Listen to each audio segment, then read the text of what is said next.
bikin judul udah? Aman. Udah, Nah. ada yang live.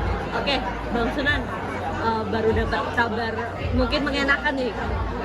Sudah ada kelancaran nih untuk berkasnya. Mas Ferry, pihak keluarga seperti apa Mas? Sudah dikasih kabar kah? Apa gimana Mas? Ya, tadi baru saja sekitar 1 jam lalu pihak keluarga menghubungi saya menyampaikan berita bahwa berkasnya Mas Ferry yang dengan dugaan KDRT di Polda Jawa Timur sudah P21 atau sudah dianggap lengkap cukup untuk diajukan ke peradilan, ke meja hijau. Tadinya awalnya adiknya Mbak Maya bersedih ya, terus ibunya juga bersedih. Tapi tadi saya mencoba menyampaikan kepada pihak ibu dan keluarga bahwa ini kita harus syukuri, artinya proses hukum terhadap Mas Ferry berjalan baik dan benar. Ya, memang harus melalui tahapan tersebut. Suka tidak suka harus melalui tahapan tersebut. Nah, artinya kalau saya melihat dari satu sisi kacamata hukum pastinya, ini akan mempercepat proses Mas Ferry itu mendapatkan kepastian hukum. Ya, mendapatkan kepastian hukum tentunya dengan nanti kita lihat fakta-fakta di persidangan.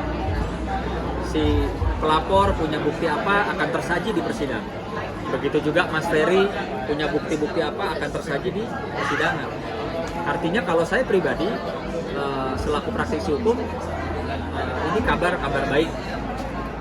Biasanya berapa lama sih Bang Sunan? Sudah P21 nanti akan dikejari dulu kan ya? Apa gimana sih Bang Sunan? Ya sekarang kan pelimpahan ya. Pelimpahan berkas artinya dari penyidikan pihak Polri saat ini dilimpahkan ke pihak kejaksaan. Berarti sudah ada tanggal sidang atau belum memang? Oh belum ada. Jadi baru perpindahan. Biasanya itu berkas dan tersangkanya dalam hal ini Mas Ferry itu diserahkan atau dilimpahkan ke pihak kejaksaan. Jadi dilimpahkan tuh semuanya, perkaranya, orangnya, termasuk nanti tahanannya bagaimana. Nah, tahanan sendiri itu tentunya itu pihak institusi yang akan berkoordinasi apakah tetap ditahan di rutan Polda Jawa Timur, apakah akan ditahan di tahanan kejaksaan, ya nanti tentunya itu wewenang daripada mereka. Pihak keluarga akan datang ke diri ya, ke dia Ya. untuk mengawal sidang atau seperti apa? Iya pasti keluarga tetap support tentunya proses persidangan yang akan dihadapi oleh Mas Ferry, keluarga tetap support. Nah, perihal penyataan Vena kemarin Bang, nah itu memang umum Bang ya, artinya banyak pihak-pihak yang menyaksikan Bang. Itu benar Bang ya? Kan ada yang bilang kalau Vena kesana diam-diam gitu Bang. Ternyata dari pihak-pihaknya bilang itu memang dilihat oleh dari pihak lapas, dari Vena juga bawa kuasa hukumnya gitu. Itu benar nggak Bang? Nggak ada, saya mendapatkan informasi dari ibundanya Mas Ferry yang dimana pada saat itu ibundanya Mas Ferry sama adik kandungnya Mas Ferry Mbak Maya itu datang membesuk Mas Ferry di rumah tahanan Polda Jawa Timur itu bertemu dengan Mas Ferry dan Mas Ferry menyampaikan bahwa dia merasa diintimidasi. Merasa ya, kenapa diintimidasi saya tanya? Karena dia, Ferry itu didatangi oleh pelapor ya, tanpa didampingi kuasa hukum. Begitu juga Ferry tidak didampingi kuasa hukum. Tapi menurut keterangan Mas Ferry yang disampaikan kepada ibundanya dan ibundanya menyampaikan kepada saya bahwa pelapor itu datang didampingi oleh pihak yang berwenang atau yang berwajib. Nah, di situ disampaikan menurut keterangan daripada Mas Ferry menyampaikan kepada ibundanya dan ibundanya menyampaikan kepada saya bahwa Mas Ferry merasa diintimidasi atau dipaksa untuk mengaku, ya, diminta untuk mengaku perbuatan yang KDRT tersebut. Saya kembali bilang lagi, Mami, tolong sampaikan sama Mas Ferry. Mas Ferry itu memang melakukan kehilafan atau memang melakukan sesuatu terhadap Vena. Kalau iya secara laki-laki gentle akui, saya bilang begitu. Enggak Mas, ya kalau enggak harus ngaku gimana? Seperti saya tidak melakukan pemukulan. Terus ada orang yang mengintimidasi saya, minta saya ngaku. Saya harus ngaku apa? Gitu.